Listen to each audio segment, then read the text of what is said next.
Australia, but then I moved to Sacramento, and then now I live in San Diego. Usually Jameson, that's my go-to. I mean, I like whiskey. I've always gravitated towards like darker alcohol, and one of the first liquors I ever got drunk on was whiskey.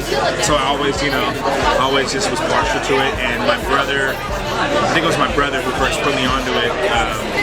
So I was drinking a lot of Hennessy at the time, and I kind of strayed away from whiskey a little bit, but I'd always liked it. But then my brother, sometime in high school, like put me back on to Jameson, and ever since then that's just what my go-to. How do you drink it?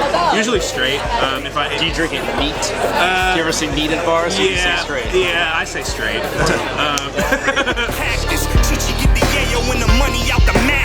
It's actually died down a lot, because I think I got a little smaller and he got like a lot bigger.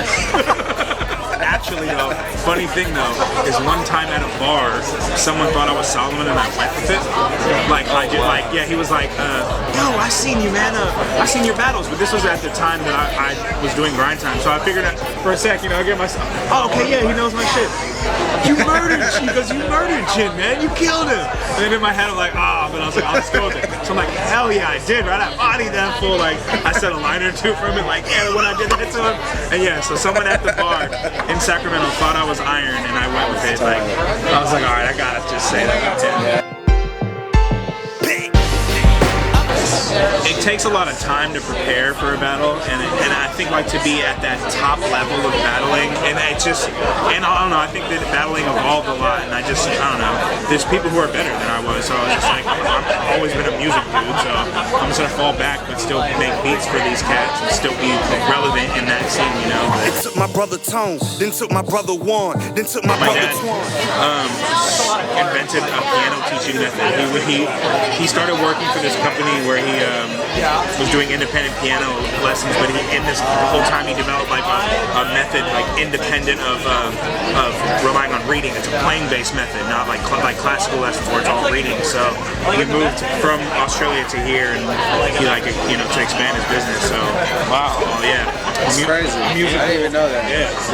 So you come from a family of musicians? Yeah. My brother is like a really good musician. My dad is awesome. My sister can probably play better than I can. My mom taught developmental music classes from kids like birth to 5 for this company Kinder Music. So yeah. So just music's always been. I got from the life with stripes and a better flow. I say okay. The funny thing about that is during that battle, I had heard all of the Source's bars previous to the battle, and I was in Portland maybe a few weeks before the battle, and Ilmac spit me a verse that he didn't even use in the battle, but I was like, dog, if you do that, if that's like the direction you're going with that, we were hella faded inside of someone's kitchen, the Sandlot's kitchen, and I told him, I was like, bro, if that's where you're going with this battle, like, damn, I was hella excited, because like, you know what I'm saying, like hearing this crazy monumental performance firsthand, like, I was going crazy. Because like, and Pete's shit was actually really tight in that battle. Against anybody else, he would have killed him, but I'd already heard him. So like, hearing Ilmac shit, I'm just jumping up and down like, oh, this fool's killing it, like. This shit was crazy, man. That's my favorite battle I've ever seen, I think. Hollow and Pass and Ilmac and Thesaurus. I think those are my 2 favorite battles, like, period. Yeah, I agree with that. Yeah, Battle of the Bay 5. Fucking amazing. Battle of the Bay 5 was probably the best event ever to me. Every event, like the energy multiplied though. I didn't go to Battle of the Bay 1, but I went to every other one besides that, and just like seeing like Battle of the Bay 2, like the park, and it was cool, but just the momentum it built, like Battle of the Bay just got bigger and bigger. So leading up to Battle of the Bay 5, that was like when it was just like at grind time's pinnacle. Just something about the energy in that room, like the crowd reactions were so good. I mean, a T-Rex can get booed for dissing Hollow in Oakland, like that's kind of crazy, like what the fuck, like, so like the energy of it was unmatchable. I don't think I've been to an event as like electric as Battle of the Bay 5. There's been some really good ones, but I think it was just like so new at the time, like the new format, grind time had so much steam, and it just like, I was just like at the peak. That was just, and they were fun because people could drink there, you could smoke there, you could kick, you didn't have to worry about anything like There was no drama except You were like MO, basically actually after kicking battle. it. Yeah, You're exactly. like kicking it with the battlers. Yeah. you MOB know, had some like, kind just of in the bullshit mix. to it, but like the Battle of the Bays, it was like pretty smooth, you know, like Yeah, they're it was. long, but that's part of it though. But like, yeah, that shit was amazing. That's my favorite experience, I think, with battle rap. Welcome to my life. Gladly, I'm here to help, young. Australians party a lot, pretty hard, you know. Like every time I go back with my cousins, like I'm drinking the whole time. I think the quality of beer there is really good. Like Cooper's is a beer I drink from there, which I love. That's probably like another one of my favorite beers. But like I can't. You can get it at certain places. At some Bevmos and some like specialty stores they have it, but Cooper's is like bomb. You know, I love their beer there. It's good quality, and yeah, I don't know. People just drink a lot there. It's really like everybody drinks, so it's just a real prevalent part of their culture. You know, I know when I go to Australia, I'm going to be drinking a lot. You know, the quality of beer is pretty good there. Like even just like the domestic, like something comparable to like a Budweiser or like a Miller, like even that, like I think it tastes a little bit better than American like cheap stuff. But they're super strict on drunk driving out there though. Like Oh, I'm sure. Yeah, like super Worse than here? Yeah. They even do like cotton swabs for even for like weed. Like they can check if people are high, even like not even just alcohol. Like they have the little cotton swab thing on some of the like the checkpoints there. So yeah, they try to get super serious about it. Tan butters, my bomber yellow. I bet you smell that sour in the air when I spark a rello. I honestly think it's because like the people are so nice though. Australians are some of like the nicest, coolest people. So it's like, all right, the people could be really good. Let's just make the animals terrible. My city pack handling all week. Stash spot fit 6 bricks in the car seat. You rockin' All with right, the so earlier in the day, this was MOB. This is when Neil Mac battled Nestle. And earlier in the day, we only one was there, and he had been eating some food before the event, right?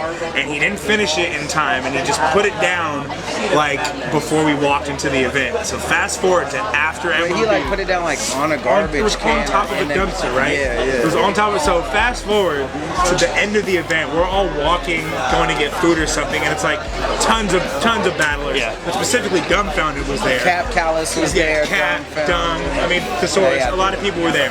And as everyone's walking by, goes up and grabs the food and starts eating it. Now, from everyone else's perspective, especially Dumb, sees this fool go to the dumpster and grab fries and start eating. He was like, did this fool just grab his food from the dumpster? And it was, bro, the most And he funniest- just owned it. He was just like, yeah. It was the So you don't eat funniest garbage? reaction. Like, We send you to the store, then back if you tear the swisher. Me and Awkwards were in LA. Awkward had got Broaden out there to host an event. So we go to LA, but we ended up leaving a night before that. So we had we didn't know where we were gonna stay exactly. I had a couple friends and he had a couple friends, but we didn't know. And he's like, oh, I got my buddy Chris. He's like an actor and like, you know, he like does some stuff with Happy Madison. He said we can go chill at his house. So fast forward like a little later into the night, we're just, you know, me and Awkward drinking, just chilling, and we run out of alcohol. And he's like, oh man, we need to get some alcohol. He's like, let's just go to Adam's house real quick. And so for a second, I'm like, wait a second. He's like, oh yeah, Sandler's house is down the street. And me and Awkward kind of like, wait a second, did this fool just say Adam Sandler? What the fuck? So like as we're driving, we just hop in the car like, okay, sure. So turns out that his sister is married to Adam Sandler. And then he's like, yeah, dude, I got keys to his house right now. He's like, he's out of town, but like, yeah, dude, like, fucking, that's my brother-in-law. So me and Awkwards and Adam Sandler's brother-in-law went to his huge, craziest crib I've ever been in in the Pacific Palisades. Oh my god! And like got this like, you know, personal like tour of Adam Sandler's crib. We like drank some. He had some 12-year age Jameson in his liquor cabinet, and then nephew was like, dude, yeah, fuck yeah, drink that shit. So me and Ock drank some of his like super aged whiskey. Like it was pretty tight. And like his recording studio, like saw like his office had all the crazy awards. Yeah, like cause you know, like it was like cause he does his. It was more like a live like cactus room, but like it was like a studio and crazy basketball court.